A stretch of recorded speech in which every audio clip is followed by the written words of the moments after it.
ole tuna hian serchip district zio network aman lei thei lawa zio network mang thei lo te ta na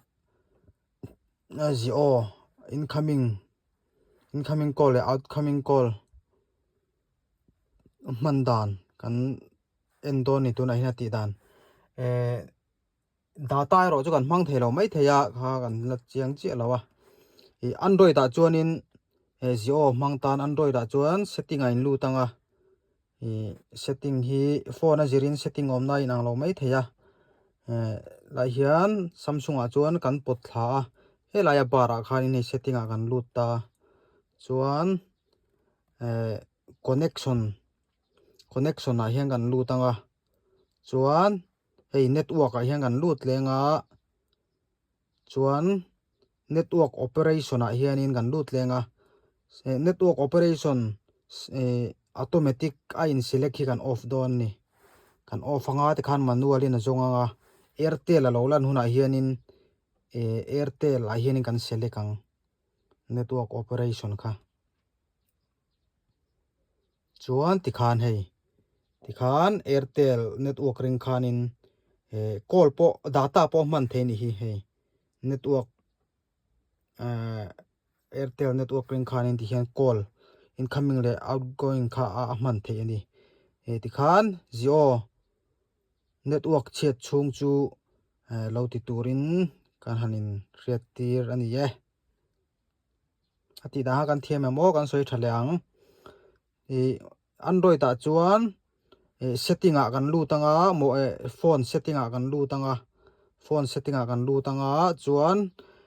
phone a zir khanin a in ang lo mai theya i sim setting te po kan tiang chu phone da chuan sim setting te po niang ta ha kan lut lenga samsung a chuan hei network connection tia ro thian lu tu nei ta sim om na lai ni ta kha chuan mobile network a hian kan lut lenga chuan network operation hi manual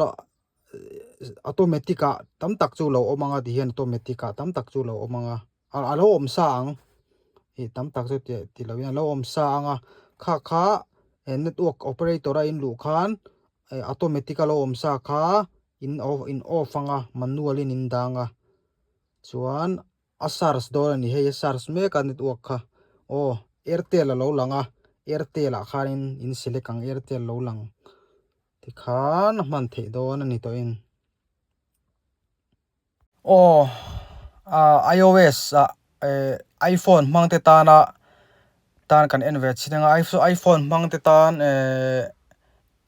zio network man thei dan tuna hian zio network a that lo wangin zio mangta na boi thlak hle iPhone mangte tana zio network man thei dan tuna hianin kan soi don ani mobile service a hian in lu tanga setting a in lu tanga mobile service a hian in lu tanga chuan zio a khanin in select anga i network selection a hian in lut lenga network selection a khan automatic a hian lo om don ani automatic a lo om kha in off anga manual in a jong don ani network kha tuna jong chara manual in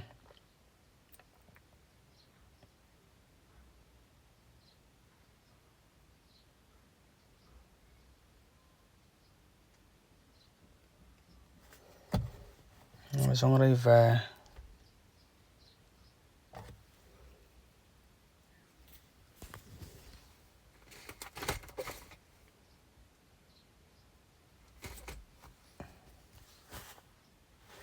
hei tuna ron lang che ta India Airtel te hi select tur ani India Airtel te hi select anga tikhan zio tuna zio network nei lo tan tikhan zio network in nei to mai don ni roaming ang de na mu te pon ni mai the kha iPhone mangte ta na ti da ni kan man thiam setting a kan lu tanga ke ma hi tuna ka phone ka Apple man hi ka dual sim awang khanin dual sim lo tan po khanin Zio chi mang tan po khanin a har salem lo ta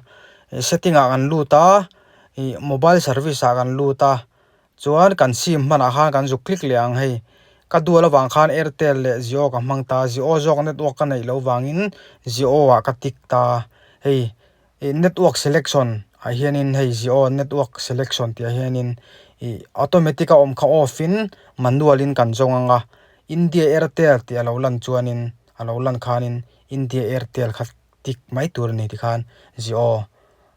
network kan nei don ani